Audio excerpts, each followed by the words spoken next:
And now for our guest. Christian Appy is a professor of history at the University of Massachusetts Amherst. He's the author of several books on the Vietnam War, including Working Class War, American Combat Soldiers in Vietnam, and Patriots, the Vietnam War Remembered from All Sides, which received the Massachusetts Book Award for Nonfiction.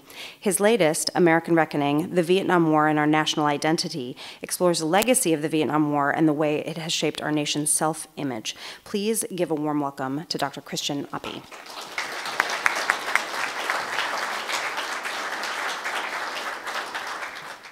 Thank you so much. This is like a summer vacation for me. Weather's incredible. There are 3 feet and more on the ground where I come from. Massachusetts, New England, by the way. There may be some Seahawks fans in the crowd. So very generous of you to invite a New Englander. I won't say any more about that. It's a guilty pleasure, less and less sustainable, as you know, for those of you who can pay attention to the NFL and its many scandals.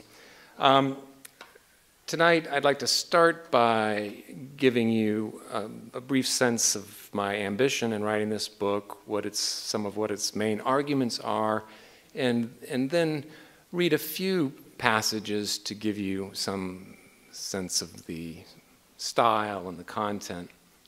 The goal I set out to achieve is really easy to describe, not so easy to carry out. It really was simply to try to understand the impact of the Vietnam War on our national identity, that is, how we think of ourselves as a nation and a people, and how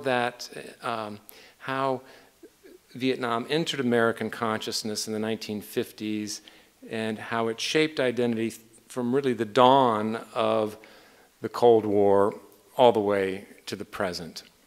And at the heart of my argument is the idea that I think no other event in our history so profoundly shattered the idea of American exceptionalism.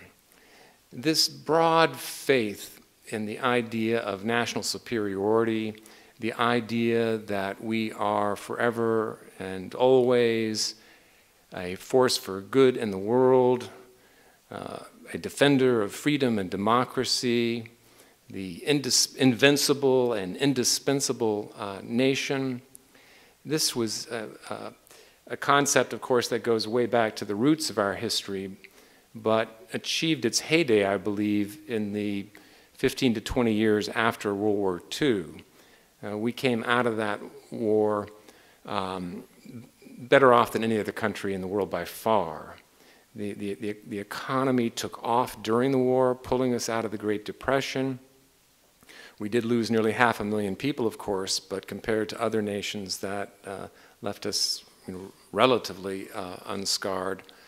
And our factories immediately converted from the production of tanks and airplanes to cars and refrigerators, and led to a period of economic boom that really lasted until the 1970s.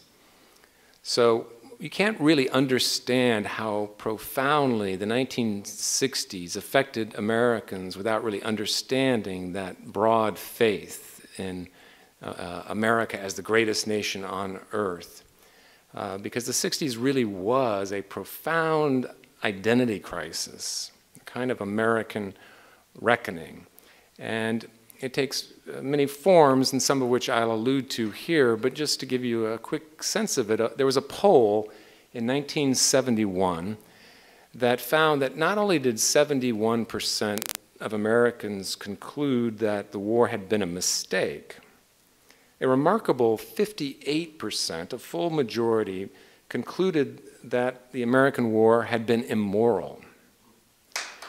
So, I think that part of my effort here is to recover a history of dissent and questioning that is remarkably lost to us. It's remarkable when you think of one amazing fact. Apparently, some 30,000 books have now been written about one or another aspect of the Vietnam War. So one of the moments of self-doubt at the beginning of this project was, how can I, really contribute anything new to this, exhausted subject? But sometimes, particularly academic historians are often likely to pick very small specialties, small subjects. And so what I quickly discovered is there actually were not books that had taken on this seemingly obvious question of how the war had affected us from beginning to the present. And then, so you have this movement from broad consensus and faith in America to fundamental questioning and resistance.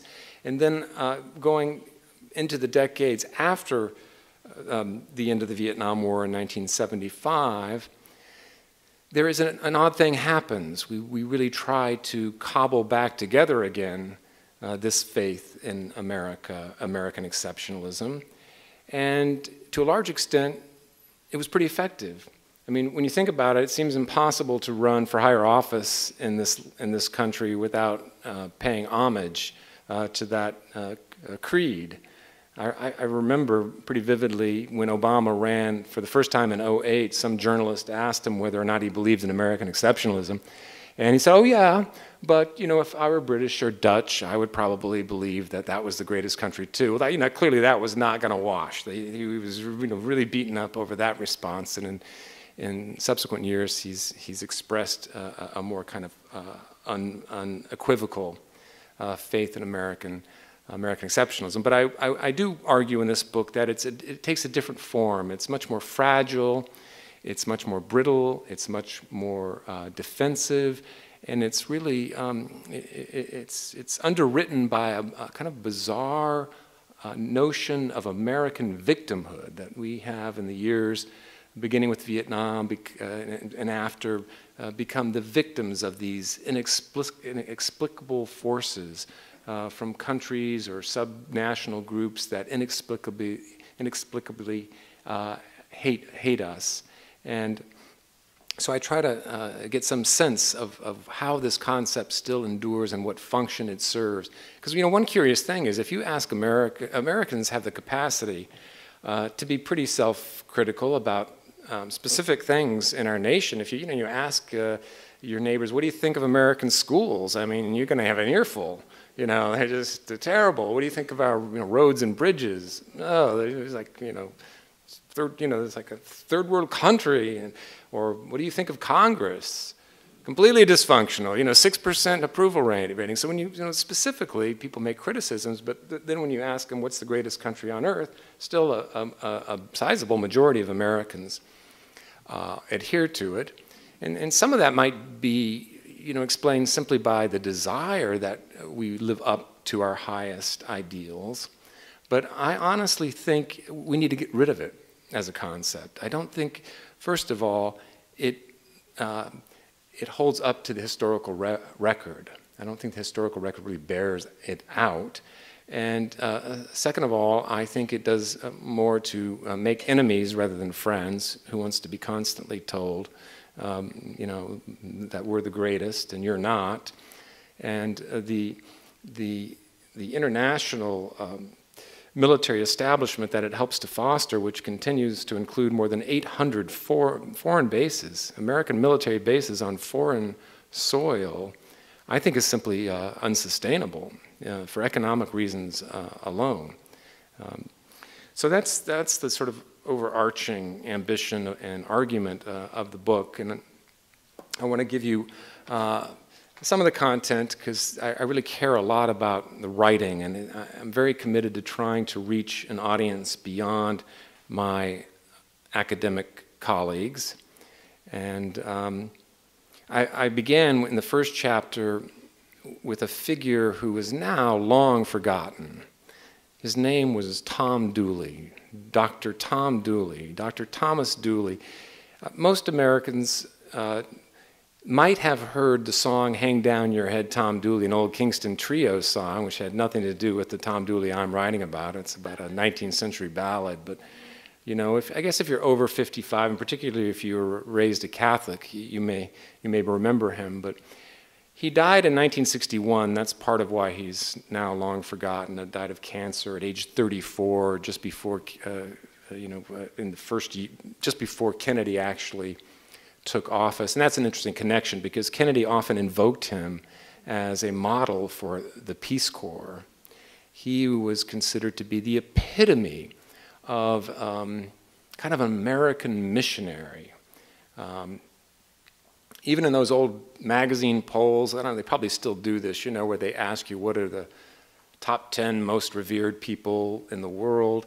Tom Dooley often ranked third in the 50s behind the Pope and Dwight Eisenhower. So he was a really well-known figure, and he became famous because he was a Navy doctor who participated in something called Operation Passage to Freedom, which helped move more than 800,000 northern Vietnamese into South Vietnam between 1954 and 55.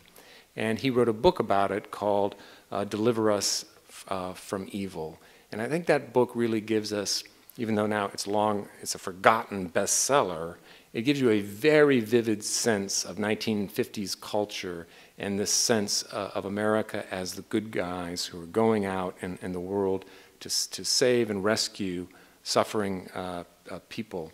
And it was a kind of view that, by the way, had very broad bipartisan support. It was not, just one party. Both, Democrats and Republicans, liberals and conservatives, highly invested in this view. So this is the beginning of chapter 1. The first popular American book about Vietnam was a love story. Written by a young Navy doctor named Tom Dooley, it showed how big-hearted Americans could save a small infant nation with Christian compassion. Lieutenant Dooley's message carried the weight of personal experience. He participated in Operation Passage to Freedom, the Navy mission that helped transport more than 800,000 northern Vietnamese to the South between August 1954 and May 1955. Dooley gave medical care to the, quote, hordes of refugees from terror-ridden North Vietnam and vividly described their exodus to free Vietnam in the South. Despite widespread illness and frailty, many refugees drew strength and solace from their Catholic faith. Long before most Americans could find Vietnam on a map, Dooley convinced millions that the U.S. role there was nothing less than a holy mission to rescue poor and tortured Christians from godless communism. Now, it turned out to be a brilliant piece of propaganda, and many of the stories that he told were either utterly misleading, even implying that Vietnam was a Catholic country when, of course, only about 5, at most 10% had converted under French colonial rule, mostly a Buddhist country. But more significantly, he told a slew of atrocity stories about communist torturing Catholic school children and priests. Literally, he claimed, jamming chopsticks into the ears of young Catholic children as they were learning the Lord's Prayer and their catechisms. And none of this could be substantiated. It's interesting, even the U.S. government, thought, man, did this really happen? And they investigated, could find no evidence for it. Of course, this was such good propaganda, they didn't bother to tell the American people that these stories weren't borne out.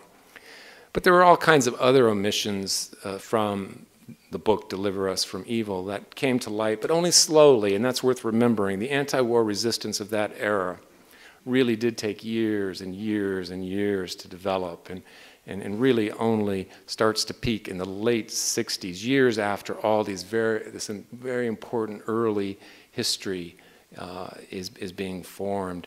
For example, this idea that of Dooley's that we were helping establish a democratic country in the South, what Americans didn't realize is that, well, yes, a number of those Catholics would have moved of their own free will, but the CIA had an operation in the North encouraging Northerners to move south, particularly Catholics, because they wanted a constituency. Most of the Catholics lived in the North, and they wanted a Catholic constituency for the man they wanted to put in place as a permanent president of South Vietnam, a man named Ngo Dinh Diem.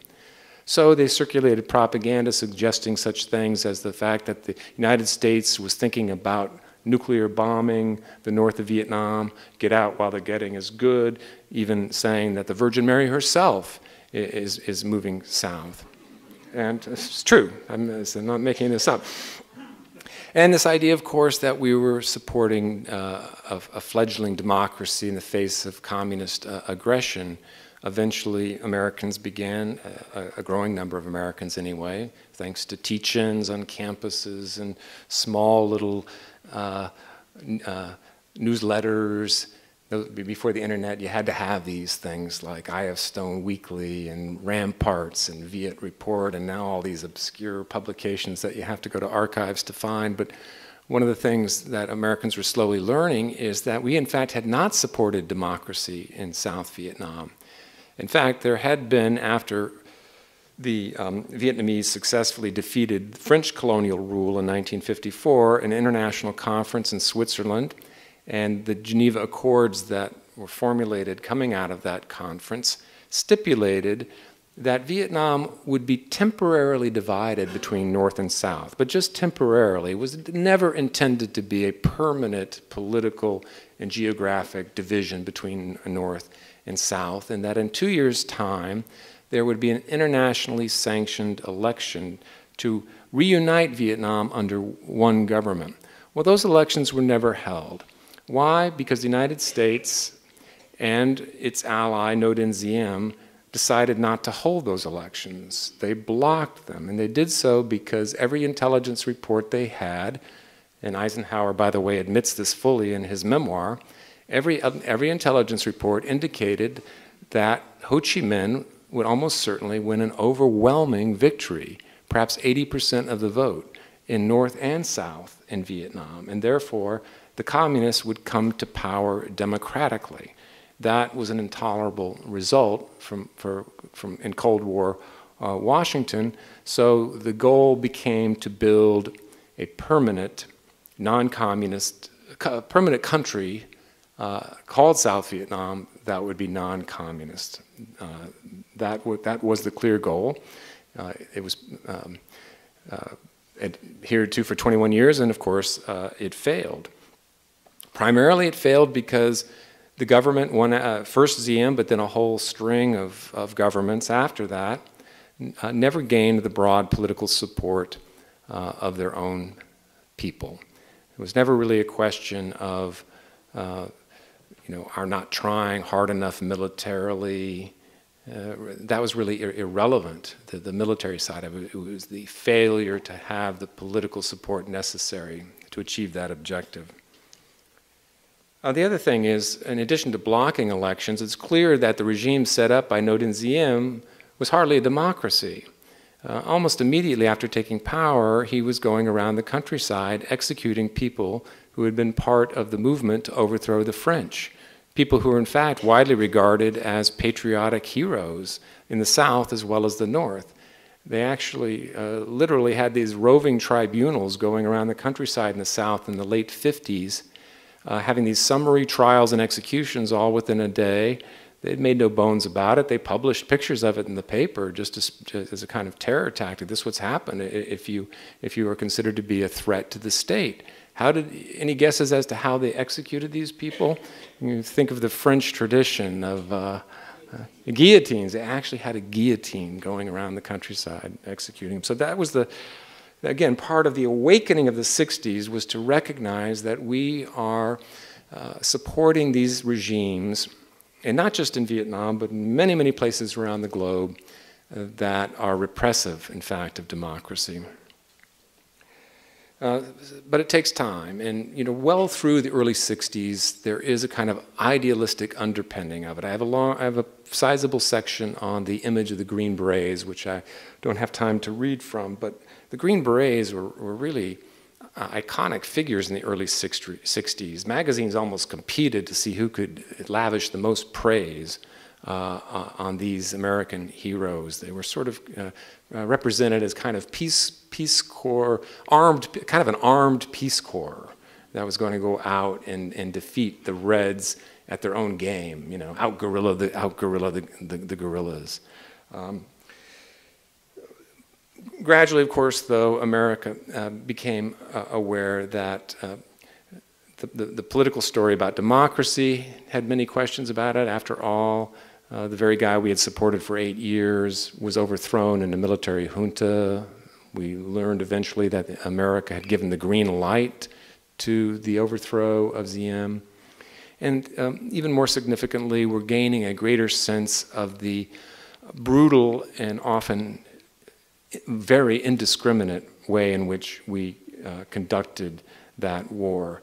And sometimes that evidence appears in sort of unlikely sources. So I want to read one passage at the beginning of chapter 2 called Aggression, where I'm really sort of, aggression was such a key term in this period, and usually, of course, it was paired with the word communist aggression.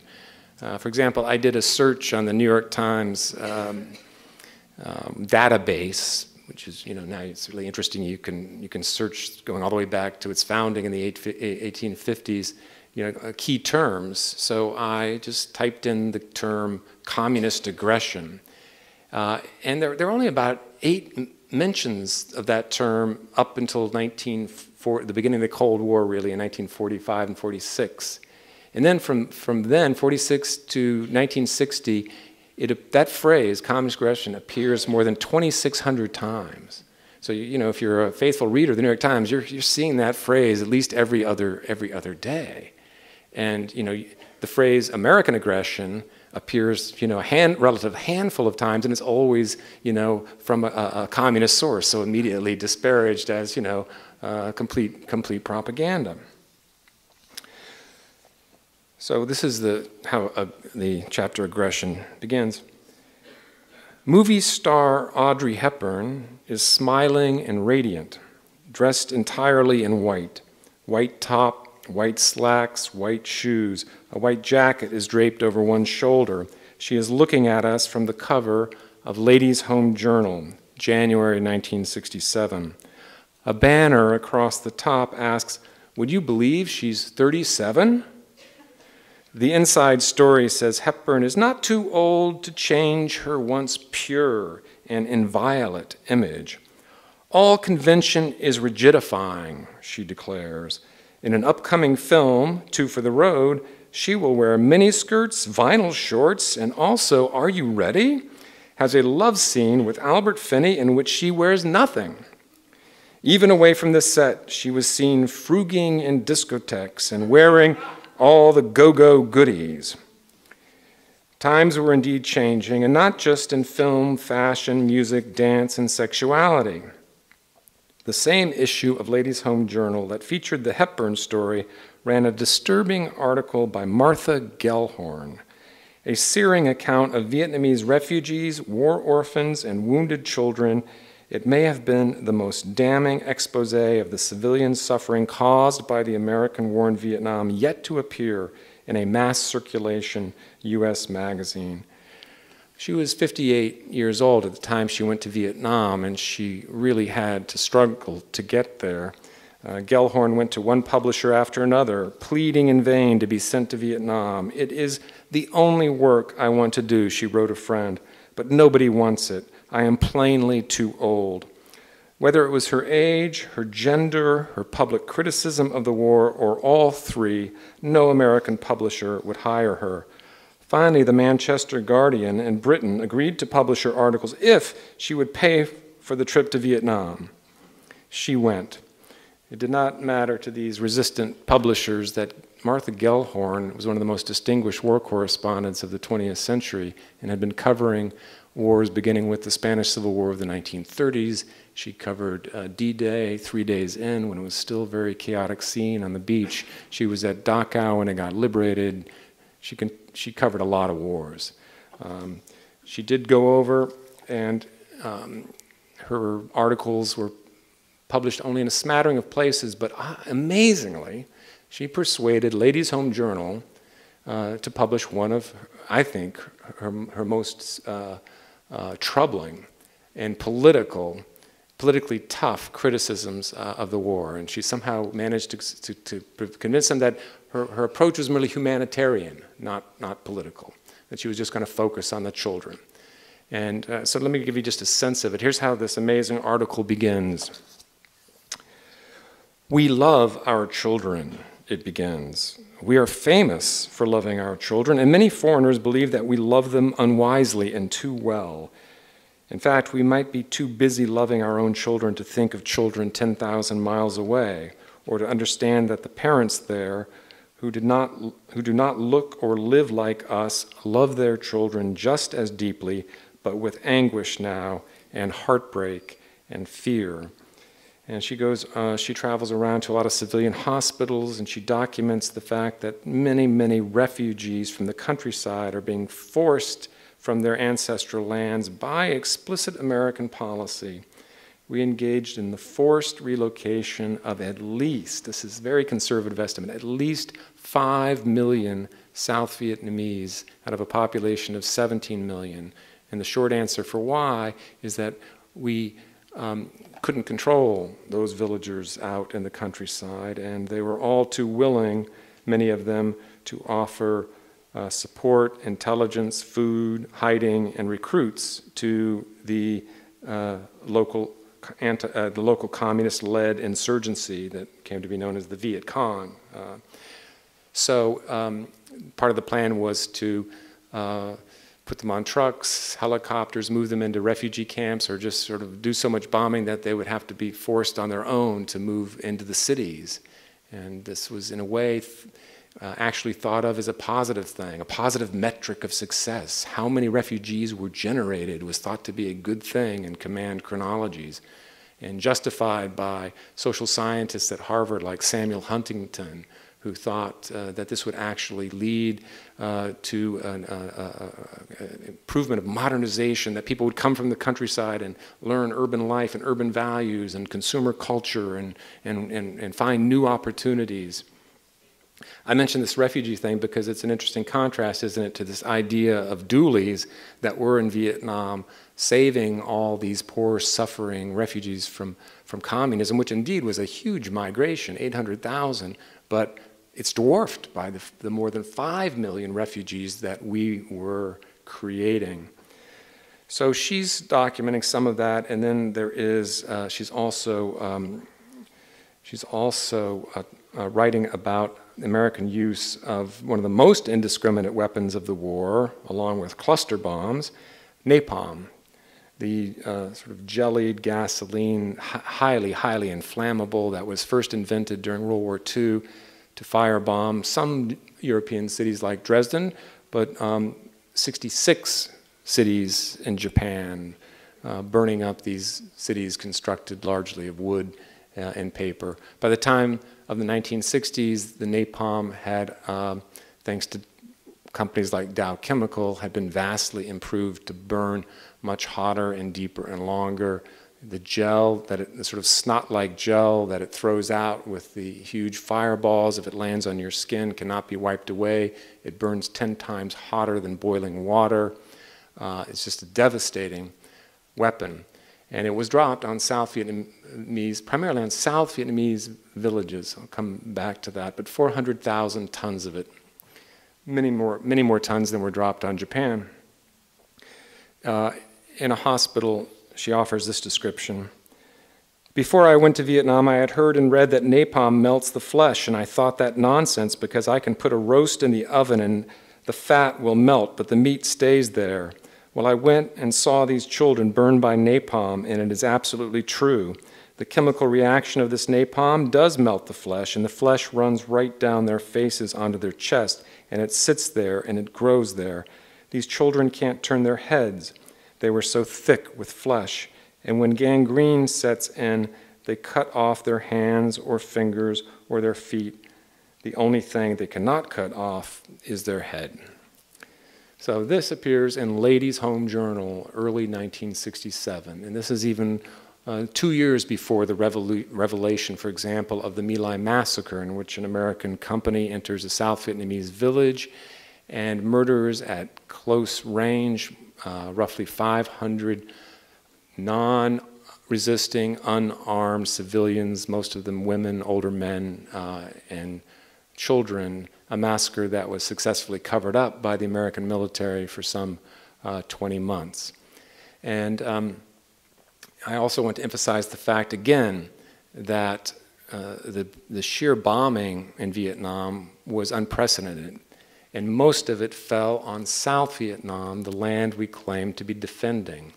4 million tons of bombs were dropped on South Vietnam, 1 million on North Vietnam.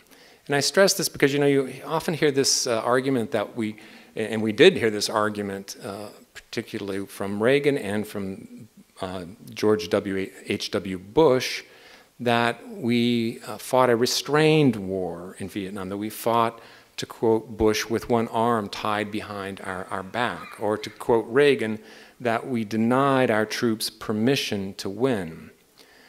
Well, there is actually just sort of one grain of truth in that argument. The best evidence that they can rest that case on is that there were some limits on the bombing of North Vietnam. LBJ did kind of micromanage the bombing of the North. Why? Because he really was very alarmed by the possibility that China, if the bombing were too aggressive in the North, might draw China into the war as China came into the war during the Korean War. And I'm not saying the bombing wasn't significant. It was in the North, but the bombing was far more indiscriminate and ruthless in the South. And I have, again, not time to read these passages, but I'm particularly interested in the use of B-52 bombers. I mean, we think of Vietnam as the helicopter war, and there's good reason for it. There were thousands of helicopters always circulating overhead. But we also, starting in 1965 and continuing through 1972, in the South, we were flying B-52 bombers, those huge strato fortresses designed initially to drop nuclear hydrogen bombs, from Guam, as far away as Guam in the middle of the Pacific, a 12-hour round-trip flight to drop each plane 30 tons of bombs over South Vietnam. And then, and uncontested, there were no surface-to-air missiles in the South. The most dangerous part of the mission was the mid-flight refueling. It became so routine, the pilots called it a milk run. And from our sanctuary in Guam, we were flying this ruthless carpet bombing of South Vietnam. Again, this is an example of some of the things that started to come to light during the 1960s. Now I'd like to turn my attention, though, to what happens in the decades after Vietnam. How is it that a war that had been so profoundly challenged and had created the most vibrant and diverse anti-war movement in our history suddenly got kind of repackaged in a way that was palatable enough so that this idea of American exceptionalism could be recovered?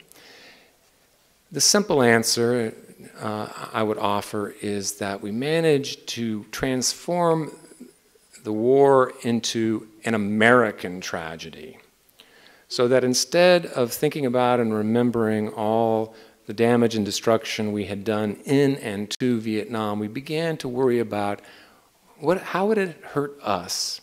And it was easy to come up with some ideas. Reagan and others would say, you know, it was a devastating blow to our pride, our national pride, and our patriotism, and indeed our power. And it is therefore incumbent on us to rebuild all of those things. Even Jimmy Carter earlier was once asked, you think we should pay some reparations to Vietnam? He says, no, I don't think so. I think the damage was mutual between the two countries. One country that lost nearly 60,000, that's us, out of a population of 200 million, and another that lost roughly 3 million out of a population of 35 million.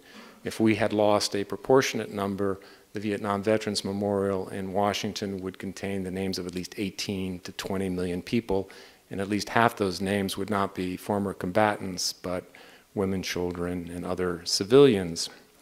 So that we have forgotten, you know, that side. We pushed that aside, and the other. There's this. Let's think of it as an American tragedy, and then more specifically, the really, I think, a way of effectively burying a lot of the most troubling memories was to say, let's focus on one of the key, maybe the key victims of the Vietnam War, and that is the American Vietnam veteran. By the 1980s, and I know this because I've taught generations of students who've come up believing that probably, and somehow they've been convinced that the most shameful thing about the Vietnam War is how our veterans were treated. And, you know, there is, of course, a basis of truth, again, that can sustain these arguments. Veterans were horribly mistreated. But, you know, I would argue the chief abuser was the government that lied to this generation of soldiers about the origins and the history and conduct of the war, and how they would be received in Vietnam.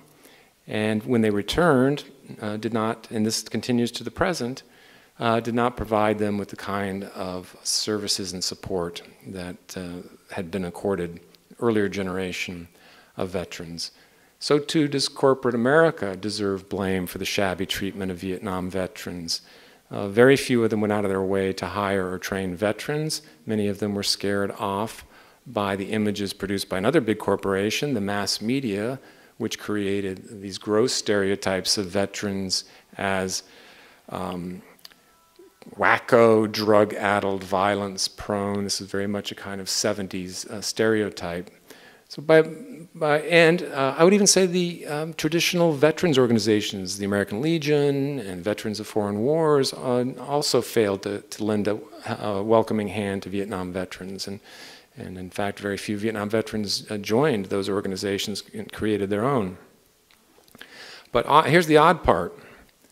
Who in our post-Vietnam history and culture was saddled with the most blame for mistreating Vietnam veterans? Not the government, not the corporate America, anti-war movement. Many of us have been persuaded that veterans returning to this country were almost inevitably met, you know, at the airport by massive groups of protesters who would scream at them and call them baby killers and spit upon them. And it's become a kind of article of faith. Now, I would say there is a little complexity to the subject. I do think there was some tension between many soldiers in the anti-war movement. And I would say that, but those tensions were really based less on political differences than on experiential differences and class differences. A lot of veterans understandably felt, hell, I went over there and had this brutal experience, and you were able to get along with your lives and, you know, advance your careers. You know, and those of you who are in the anti-war movement, you know, you can be pretty sanctimonious, and I sometimes feel like you're judging me as an individual rather than, you know, really, as you say you do, focusing on the war makers in Washington and the generals. So there were those tensions, but the idea that it was a war between the anti-war movement and the soldiers really doesn't hold up to scrutiny, but it serves a very important political function. It demonizes the entire anti-war movement, for one thing, and it also makes us forget that a very important component of the anti-war movement were soldiers and veterans themselves. By the end of the Vietnam War, the resistance among active duty troops, again, another part of the forgotten history, was extraordinary, unprecedented, and I really do believe was one of the major reasons why the government and the military realized that they could no longer sustain the war, at least in terms of large troops on the ground. Maybe they could continue the bombing, but not the troop levels. Desertions were skyrocketing. Soldiers were turning on their own officers, at least the most aggressive of them.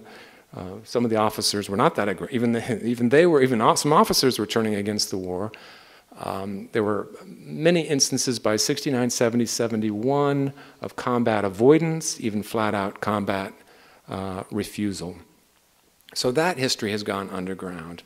I would say, however, that resistance does continue in past Vietnam, even in Reagan's 80s, on into the present. And that, too, is another important history to be recovered. I have quite a few pages, just for an example, of a Vietnam veteran who became politically awakened by the Vietnam War, came home and became active in the movement against American support for the Contras, the counter-revolutionaries who were trying to overthrow the Sandinistas in Nicaragua, and to oppose the support of the El Salvadoran government and its death squads that were trying to crush their own insurgency. His name is Brian Wilson. Many of you know who he is.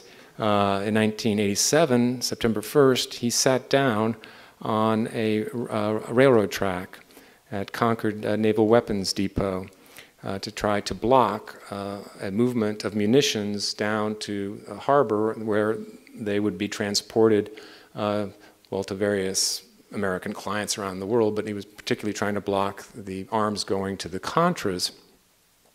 This was an act of peaceful civil disobedience that had been going on for years, all the way back to the 1960s during the Vietnam War, and ordinarily the train would stop, they'd arrest, the protesters, and they would do some time in jail. That was the drill. Everybody knew it. That's exactly what Brian Wilson expected would happen. He was even willing to do up to a year in jail, which he might have faced.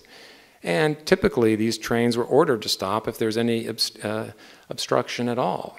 Why? I mean, they're carrying explosives, so if an animal, anything gets in the way, you should stop. But on that day, they didn't stop. In fact, they went to the speed limit was 5 miles an hour. They accelerated to 17 miles an hour. The two other veterans who were on Brian's side managed to jump off the tracks. As Brian tried to get up and out, he was sort of sitting on kind of legs folded, couldn't get away.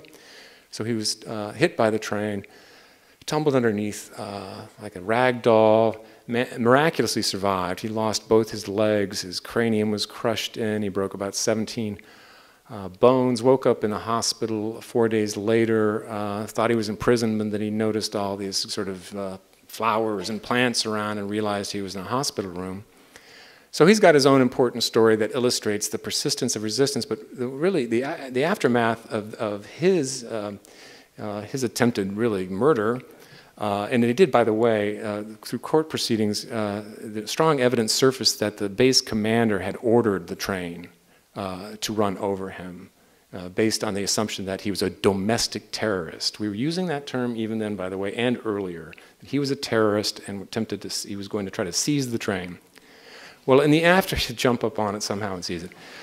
In the aftermath of that, there was an occupation, a kind of sort of pre-Occupy movement, Occupy movement, where 24/7 for more than 2 years, people blocked trains, every one of them, and more than 2,000 people went to prison.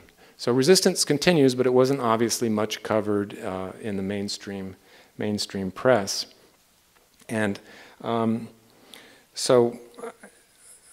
And there's an explanation for why. Again, I think it has to do with this very powerful conservative effort to restore this notion, as Madeleine Albright put it, so it's Democrats and Republicans alike, Madeleine Albright, Secretary of State for Clinton, that we are the indispensable nation, that if we don't assert our power, disorder and anarchy will reign.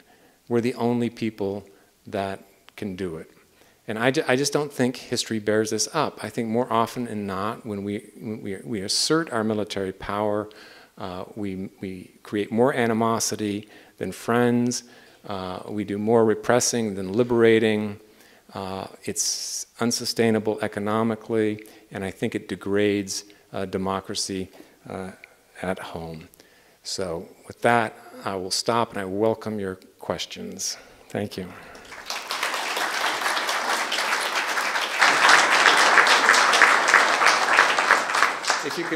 If you can line up at one of the two microphones. Thank you for coming to Seattle. I'd like to hear your idea of who wants to have these wars. We had the Korean War, we had the Vietnam War. who is the deep state actor, or who is it who organizes these wars? Okay, that's a great question, and it's something we should all be discussing and debating. And in fact, I would just add, I think that's part of the problem, as we have for 75 years now been increasingly deferring to an ever more imperial president and an unaccountable military-industrial establishment. We're left out of that debate. And I would add that I think the American public in general has almost always been far more reticent to use military power than the government. I mean, polls indicate, for example, that since 2006, the majority of Americans have wanted to get out of Iraq and Afghanistan. And yet, just as in Vietnam, the war is prolonged long after most Americans object. So I don't think it's the American people to blame in part, though I would quickly add, as I say in the final paragraph of this book, we're partly to blame to the extent that we continue to buy in to this idea of American exceptionalism, because I do think that provides the underpinning that allows the office of the president and all these even more unaccountable people in the military, industrial, congressional, think tank complex.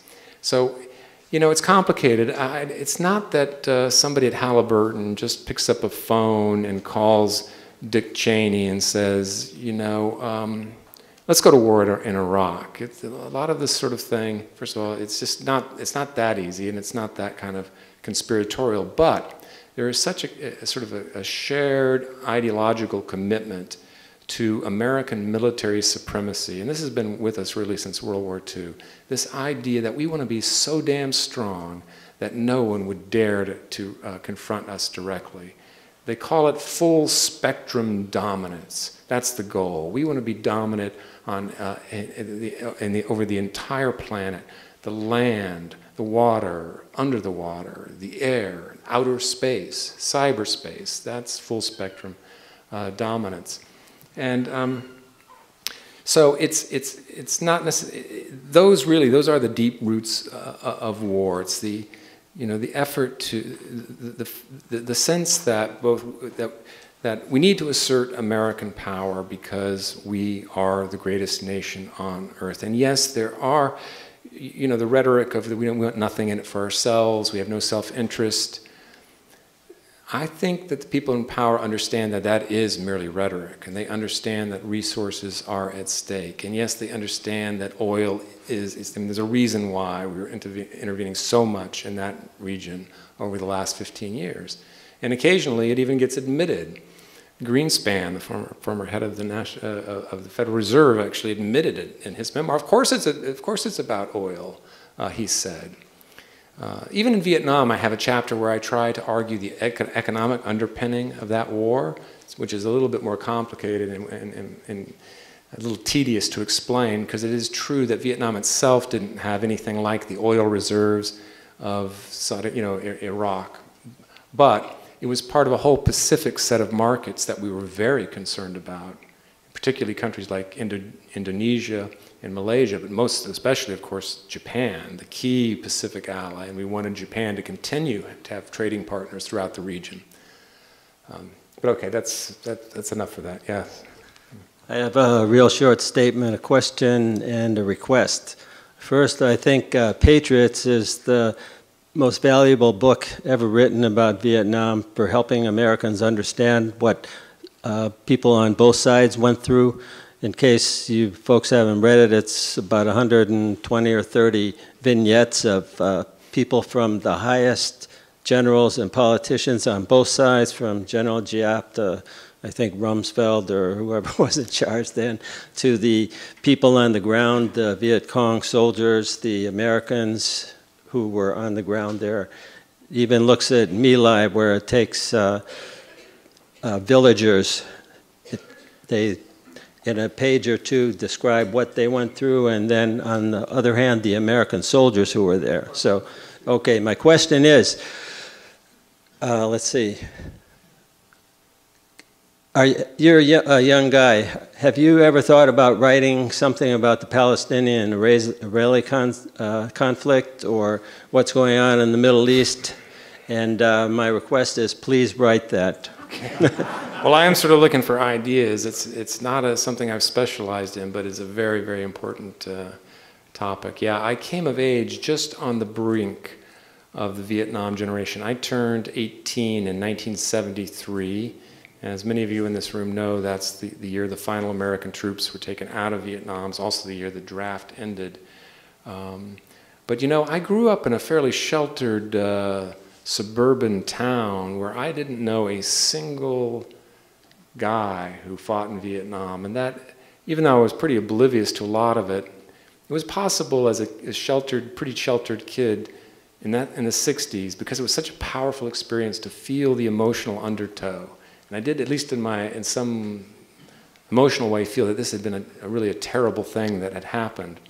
And then, so in college, really kind of felt a need to study it. And also, that's my first book on working class war, was an effort to meet the guys that were not in my neighborhood, you know. And I intuitively realized, and it was a right intuition, that they could really teach me about the real contradictions between what Washington was saying and what they were experiencing on the ground. Yeah. Two quick ones. The picture on the front of your book reminds me of the picture of the little girl running down with her clothes burned off and her brother behind her. Is that the prelude to that picture? You're the first person that has recognized that I've met so far. You're exactly right. It was taken just a few minutes before Kim Phuc, 9-year-old girl, runs out of the village of Trong Bong. That's the one that stays in a lot of people's mind about what we were doing there. Yeah. Second one is when they're talking about demonizing the people who are anti-war. When I got back from Vietnam, I was regular Army military intelligence, and I got back to the States in the 60s and was head of a CONUS Intel section, continental US. I said, what the hell are we doing there? We're spying on civilians. It led to the Church Commission and what have you. That was the antiquated technology that they had in the 70s. We're way beyond that. And there's a real interesting little blurb done by The Onion. If you look, Onion, CIA, Facebook, they do a real interesting send-off on that. But we have really propagandized what's going on, and it's real simple to be moving from what we think is the really wonderful country off to this extreme neo-fascist kind of group. Right. Sorry to trouble you. Well, the point about ever more secrecy is right on. There's no question about it. The Washington Post did a multi-part series on this a few years back, and just the exponential growth in the people that are doing this and who have clearance security, and just the office space alone. I think in that article they said something that it would fill 22 Capitol buildings, just the new levels of, you know, the sort of secret intelligence operation. In the draft era, we had guys who were threatened with going to jail or going in the Army, and guys who had master's degrees and lawyers when I went through basic training. Right now, we've got a very narrow, skewed selection of people. The reason when I have an anti-war meeting, group, very little, is nobody's threatened. You don't have to go if you don't want to. If you go, you're stuck. Pardon me. Thank you. Yeah, thanks. With all due respect to your book, you seem to plow the same old field that we all believe is true. And those of us who are there, many of us were not there because we wanted to be. So I'm asking, what does your book really add to where we are today? The only major difference seems to be that in those days, everyone had fat in the fire because their son could be drafted. Mm-hmm. But we're on the same path today, and that doesn't exist. People can live their life and don't have to watch body bags coming back as they did then. Mm-hmm. And they don't have to worry about their sons being drafted. Mm-hmm. So what does your book really say about how Vietnam changed our society? It doesn't seem that it has. Mm-hmm. Well, I do think that there is a level of public skepticism that is much more pervasive than existed in the 1950s all the way through the mid-60s. And that's a good thing. I do think that there is, you know, as I said earlier, I think the public really is opposed to specific foreign policies. My concern, though, is the one you cite, one, that it is possible to live in wartime and not be conscious of it because we're relying on a tiny cohort, really less than 1% of our population, and not even asked to make any sacrifices, never mind the draft, but no additional taxes or anything. But I also get troubled by the idea that I think one of the effects of our decade since Vietnam is the growth of kind of national cynicism, which is different from skepticism. This is sort of a resigned throwing up of the hands, saying we're in the face of a war-making machine or power in Washington that is so remote and so impervious to criticism, there's nothing we can really do about it. And so, I don't know, I hope you'll read it and you'll find, some fresh insights. We'll just have to see. I watched the Marlon Brando movie Ugly American about a year ago, and at the time it could be taken many different ways. I was wondering how that fits in your mind. Are you familiar with the movie or the book? I think it was a book before. The Ugly American? Yeah. It's actually a pretty interesting film to go back to.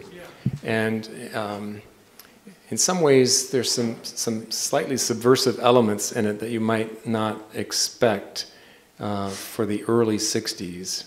And my explanation for that, I don't really write about it in the book, but I think it's almost because our commitment there was still so relatively minor. These things could emerge. Not that the filmmakers necessarily wanted to write anything too subversive, but it was, by the way, based on a popular novel that did take issue with the functioning of American diplomacy. And Kennedy was very interested in it, and this idea that the communists were doing a much better job, actually, of going to these countries and establishing programs and getting to know people, learning their languages, and that we were coming in as, the ugly Americans. Yeah. Hi there. Thank you for being here. My father was in the South Vietnamese military, and he and many of his friends were in the South Vietnamese military, and were very thankful. I feel like I'm so confused, because I was raised to almost view this as being a just war because these people were pro-freedom, pro-democracy, and very thankful to veterans for coming and trying to help. And I feel like, more recently, the more I learn about this war and the more I learn about the suffering of people in my homeland, most of my family, they're still there. My family was split. We had family members who fought with the nationalists, family members who were in the Viet Cong. And I'm so confused because I'm still trying to figure out, where does the South Vietnamese perspective fit in all this? And, I haven't read the whole book yet, I'm sorry, but can you just offer maybe some context and how to understand what was going on with the South Vietnamese people? Yeah. Well, first of all, I appreciate your struggling with that. Those confusions, and there are many people like you. So it is a complicated story. I will say that this book doesn't devote much attention to the Vietnamese side of the war. There's more of it in that book, Patriots. But one of the things that I guess I believe is that Vietnam was betrayed in so many ways by American policy, and really among the greatest victims were the people, your relatives, because they were drawn into a cause, in part that they believed they were either, there were anti-communists in Vietnam, but their goal actually was different from the American goal. America went in there and says, yeah, we're going to divide this country. We'd like to overthrow the North, but that's not probable. So we'll build this permanent South Vietnam. Most Vietnamese, whatever their politics, longed for a reunited Vietnam. Some of your relatives really wanted it to be reunited under a non-communist government.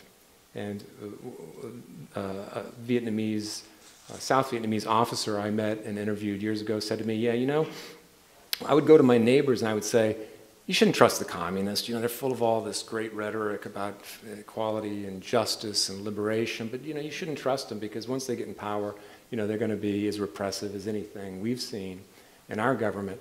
And he'd say, well, so my neighbors would say things like, yeah, you might be right, but at least the communists are Vietnamese, unlike those people that you're supporting, the Americans. And of course, deep in Vietnamese history is this long tradition stretching back at least 2,000 years to uphold as the greatest national patriots those who had fought off foreign invaders. And the truth is, more Vietnamese perceive the Americans as really no different from the French. Maybe a different kind of, they're not old-fashioned colonialists, but they're bringing a kind of neo or new colonialism. And they're trying to put in place people that they can control. As it turns out, they couldn't really control all those governments that the communists called puppets. They weren't really puppets, perfect puppets, but they were there, and really, I would argue, for no other reason than American power. Had America withdrawn in '54, had it withdrawn in 1960, 63, 65, as I wish they had, if our leaders had the moral courage to do so, a lot of this bloodshed, recrimination, and even maybe some of these post-war reprisals would not have been as bad. I mean, the post-war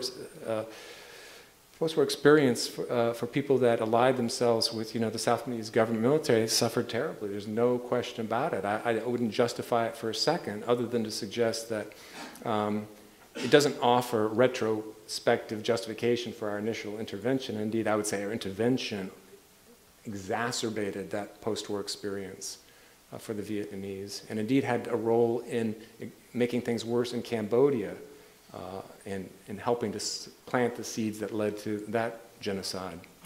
So anyway, it is a complicated subject, and the Vietnamese who came to this country often have very mixed feelings.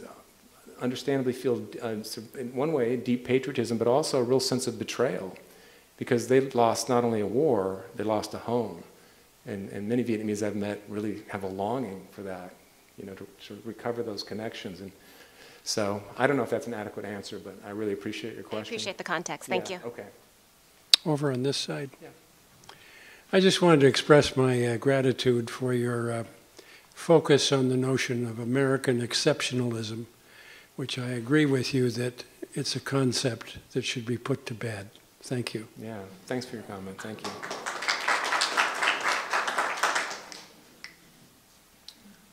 Thank you for speaking and for your research. I have two questions. The first being, do you believe that the Vietnam War was necessary and just war? Similar to the last question asked, it depends on the perspective, you could say, or the person you're asking. And on a wider plane, worth thinking about, are any wars just or necessary if they're not dealing with genocide? And the second remark I have is Citizen 4 is worth looking at, and how war has changed in the last 40 years since the era that you're writing about. What has technology done to war to making it easier to have, and what will it continue to, in the future, make it grow? Well, okay, those are a lot of questions. The first, yeah, I think the Vietnam War was fundamentally unjust and immoral and even criminal. The question about all wars being unjust, I'm not a pacifist, so I don't hold to that. I do believe in just war theory, though I think just wars can also use unjust means. So even though, for example, I think World War II was a just war in our history, I think we used unjust means in bringing it to an end. Technology is an important issue. I'm glad you asked about that. The American way of war, and it has deep roots, but it continues to be based on this idea of distant killing, technological killing, and drone warfare is the latest expression of it, and has, as I'm sure you know, expanded greatly, both in the scale of it and in the number of countries that it's targeting under the presidency of Obama. And we're building already new generations of drones with plans going all the way out to 2050 for ever more sophisticated kinds of drones. And of course, technology, you can never really have a full monopoly on technology. It's sort of a wonderful thing about science. Information spreads around, so it's almost certain that other nations will very soon acquire that technology, and how might we respond if foreign drones are flying over our skies? So thank you. Thank you. Yeah. Yeah, hi. Just coming off your American way of war comment. I've been reading a book called by Roxanne Dunbar Ortiz called An Indigenous History of the United States. And she's making a point that American exceptionalism goes back to the wars against Native people, which were genocidal ethnic cleansing. Mm-hmm. And she's citing a book, I believe, actually called The American Way of War, or something similar to that, where she's talking about counterinsurgency warfare carried out against Native peoples, like 1810s, 1830s, as being the origin point of both American exceptionalism and the way America's been conducting wars ever since. And she raises, and I'm just wondering, I think part of the thing with American exceptionalism and the Vietnam War is essentially the U.S. lost the same kind of war that they've been doing all along. Good. Yeah, I agree with that argument. I do say that the 1950s was the heyday of American exceptionalism, but it can be traced at least as far back as 1630 when John Winthrop came to, gave this famous lay sermon aboard the Arbella where he famously said, "We shall be as a city upon a hill, the eyes of the world will be upon us." A passage that Reagan, by the way, always liked to quote, though he had always liked to throw that word shining in, shining city on a hill. It was electrifying it. But yeah, I mean, this idea, I mean, back to the wars against the native peoples as far back as the early 17th century, manifest destiny used to justify an aggressive war against Mexico, used to justify a brutal counterinsurgency in the Philippines at the turn of the war, occupations throughout Central America and Latin America in the decades since. So this is not, I'm not suggesting here at all that Vietnam is an aberration, you know, an exception to a longer history. So thank you. Yeah. I've always thought that Vietnam, the Vietnam experience, and looking at it around here, I think many of the people are of the age of Vietnam, whether you served and went over there or not, may have the view that the Vietnam War is a gift that keeps on giving. That we're sitting here tonight talking about it in the terms that we are, I think fully demonstrates that fact. For me, personally, like many others, I was over there.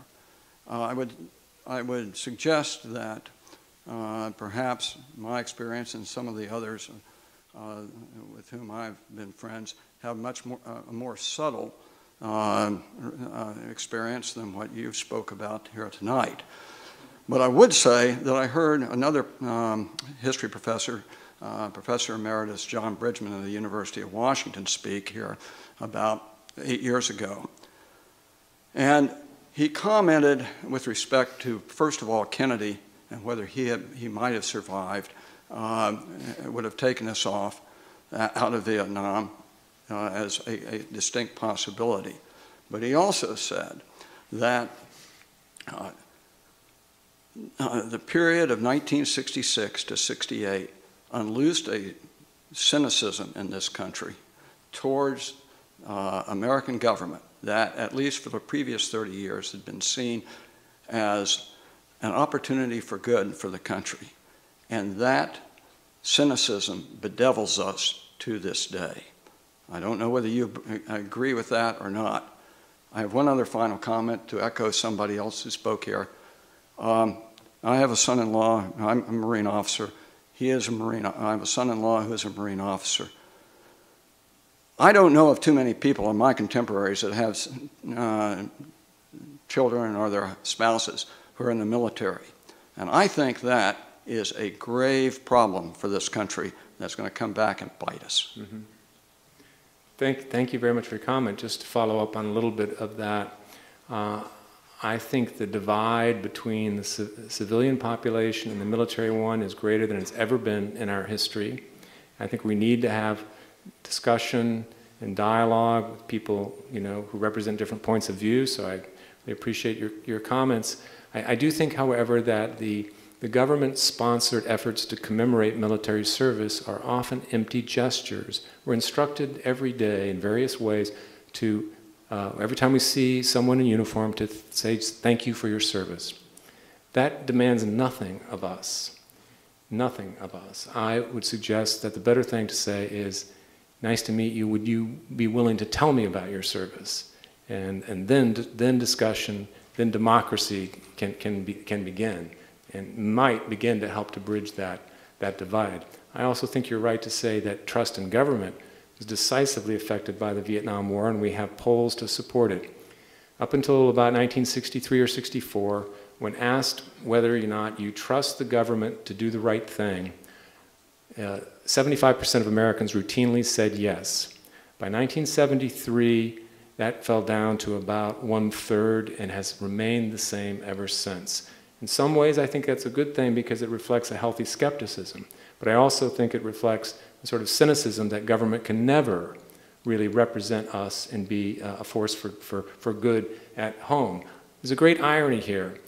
We have, I think, deferred to the executive branch enormous power in the formulation and execution of foreign policy. At the same time, Congress has hamstrung presidents on domestic policy. It's a very odd thing. I want Congress to really exercise more of its authority on foreign policy, but it's this weird flip. Hi, just as a matter of reference, I was in high school in '69 and graduated in '73, so right during that era, and my brother was in Vietnam, but he was a pilot. But I just wanted to say, it seems like there's sort of a culture within the, I don't know, it's the CIA or the military or wherever they come from, that they're looking for the next problem. Before it was the domino theory or communists, they were terrible. Then it was terrorists someplace.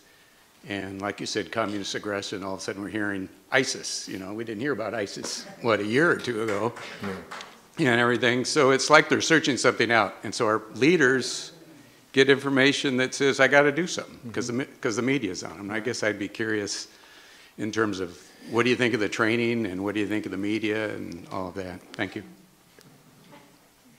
I'm not sure this really addresses your question, but I'm really troubled by the deep divide between what is talked about and debated beyond our access in secret, and then how those same people talk to us about, you know, the world. And, you know, to go back to Vietnam, one of the most basic facts of that war that still is not widely known is that the policymakers themselves, with a few odd exceptions like Walt Rostow, had very little confidence that the United States could achieve its objectives in South Vietnam, at least not in any time soon. You know, even the most optimistic predictions were 5, 10, 15 years off, and that was really just to establish some more stability, not to really achieve the goal, which was to put in place a government that could stand on its own without massive American military intervention. So in private, LBJ and McNamara are saying things are going to hell in a handbasket, and the best we can do is delay or avert defeat, and only if we add an extra 100,000 or 200 or eventually 300,000 people. And they lied about it. Dan Ellsberg, in his memoir, tells an extraordinary story. In 1966, McNamara went off to Saigon on one of his routine fact-finding missions. On the way home in the plane, he calls Ellsberg to the back of the plane to sit with him and says, listen, I've just been talking to these guys, and it's my view that things this year, 1966, are worse now than they were a year ago. Because we've added 100,000 troops and nothing's improved. So even if we think it's the same, it's actually worse. What do you think, Dan? Well, I agree, that makes perfect sense. A few minutes later, the plane lands. Defense Secretary Robert McNamara steps out onto the tarmac in front of a group of journalists and microphones and says, gentlemen, just returned from Saigon, and I'm happy to announce that things by every measure are better this year than they were last year. And that is, you know, you could just pile up the examples of that flat-out contradiction between the public public optimism and the private skepticism. As you know, but perhaps many in the audience don't know, the Department of Defense is leading an effort to commemorate Vietnam, and it's beginning this year or last year for a 13-year celebration of Vietnam, and it's people have called it a whitewash, but that's what it looks like it's happening. Can you comment on that? Thank you. Yeah, I do think it's a whitewash. If you go to the website where the Pentagon has put this up, this, by the way, has been funded and approved by Congress to the tune of $65 million, and it's designed to have a series of events starting, especially starting this Memorial Day, lasting through Veterans Day 2017, but really it's a 13-year project that'll continue to go in some form until 2025. That's how you have to commemorate a long war. You've got to have it stretch over a long time. But how do you commemorate a war that most people at the time thought was an unmitigated disaster, even the people who supported it? The answer is simple. You block out all the troubling memories, all the troubling history, and focus on one thing. And this is the #1 goal. If you go to the website, #1 goal for the 50th year commemoration of the Vietnam War, honor the service and sacrifice of American veterans and their families. #2 goal, honor hometown, homefront contributions to the war effort. Goal #3, recognize and honor the advances in medicine and science and technology that were brought about because of the Vietnam War. And that's about it. And they have an interactive website and sort of date-by-date cavalcade of dates. And in this sense, it's not a total whitewash. I mean, they know they have to, they do actually mention My Lai, not as a massacre, but as an event that killed, I think they say hundreds. But it's only 3 lines long, and it really focuses on William Calley and doesn't say anything about how something like that might happen. And then on that same page, there are, they honor 7 American recipients of our highest military award, the Medal of Honor. And when you click on those, you get not just the name, but the full official citation of what they did. So the way it's framed, you know, it is, to my mind, yeah, a whitewash. If I could just follow that up on a quick comment. I and Dan Gilman, who's a member of VFP 92, about a year ago attended a symposium like this at Seattle University, and one of the presenters there was a colonel or lieutenant colonel from Fort Lewis, and one of the things he said, in addition to the usual boilerplate about patriotism, was that the anti-war movement, and I've got the quote, I got a text of his speech, the anti-war movement killed as many people as we did in Vietnam.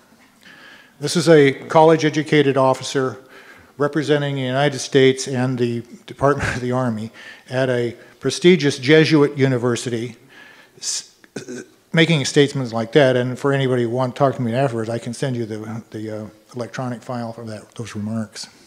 The only thing I will add, and then maybe we'll wrap it up, is that there is a pushback to this Pentagon commemoration, and as a lot of you know, the Veterans for Peace has launched a project called Full Disclosure, which is a kind of alternative commemoration of the war with an effort to, you know, introduce critical perspectives on that history. And so I hope it does actually generate some open discussion and debate. You know, I'm a little skeptical that it'll get sort of ignored and seem in our own time to be either redundant or irrelevant, but it's very much worth pursuing, and I intend to participate as much as I can. So thank you very much. It's been a great honor.